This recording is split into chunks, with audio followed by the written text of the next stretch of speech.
So 5 big reasons why people are getting back pain. Now, what you'll find as I run through these is that each one of them is relevant to you, but as I run through them, you'll immediately recognize the one that resonates with you the most, the one that's going to be causing most of your back pain. I'll mention it and you'll be like, that's what I'm doing.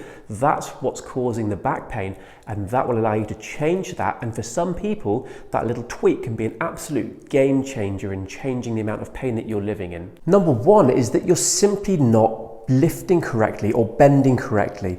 If I ask someone to bend down and touch their knees who has a chronic back pain problem, what I almost always find is they do this. They bend forwards with a banana back. They just round their back, and that puts massive pressure into the discs that are in between the bones. If you've got a disc problem, that's going to continuously aggravate things over and over again. The way that you want to be bending forwards is a little bit like this. So you're going to hinge at the hips, you're going to push your bum backwards. You keep a flat, strong back. That's the position that you should have your back in all the time. That's the strongest position for your spine. If you push your hips backwards and bend like this, you're going to have a much stronger, healthier back that's not going to be aggravated over and over again. You see the spine has 3 curves, a curve going in there. You need to maintain that curve as you bend forwards and not flex your back like a banana and put huge pressure into the discs in your spine. So start bending or lifting the correct way. Point number 1. So there's 3 quick points with regards to sleeping position. Number 1, if you lie on your front, you may well find it extends your lower back too much. That puts pressure into your spine.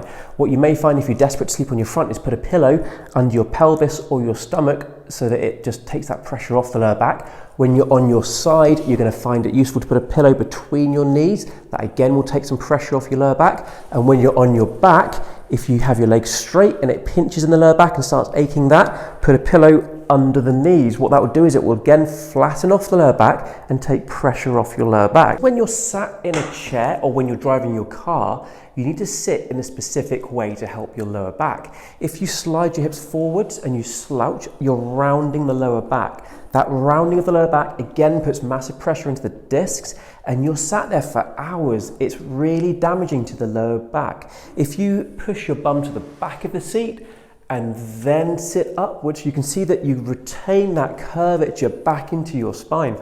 Same thing when you're driving your car. Sit with your bum to the back of the seat and sit upright. It's actually quite relaxing.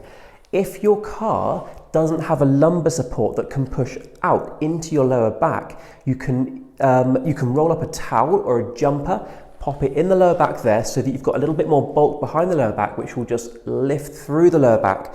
If you can start sitting like this, it will take massive pressure off your discs. The next point is that you're maybe just not moving enough, and this can be an absolute game changer for some people. Now, it's just exercise, that's what I'm talking about. So it could be a swim. A swim's fantastic for the spine because it gets it moving without that impact up through the spine. Maybe it's a 20-minute walk at lunchtime, maybe it's at the end of the day, getting to the gym, doing some strengthening exercise for the spine, deadlifting. You could even do some lunging, you could get on a cross trainer, you could go on a bike, whatever it may be. Maybe it's just movement that your spine needs. The discs, the bones, the joints, the muscles, they all need freedom and movement put into them. And if you're spending 8 to 10 hours at a desk all day, that could be the trick that you need to get your back better. So point number 5 is finally, do you need professional help? Someone like an osteopath, a chiropractor. If the bones in your spine, rather than moving freely, have a real restriction, something's properly jammed up in your lower back, it's not moving properly, maybe you need that very specific adjustment by a trained professional chiropractor or osteopath to put proper movement into those jammed up joints, free things up, take pressure off those nerves, release off some muscle maybe, give you the correct exercises and stretches very specific to you in your lower back, just to get your momentum really moving in the right direction, get your back feeling better, moving better, and then of course you can implement all of these other points that we've spoken about. So perhaps if all the other points haven't worked quite so well, you need to find someone. Google, give them a call, get in there. It could be the best investment you've made in your body and your spine and your health.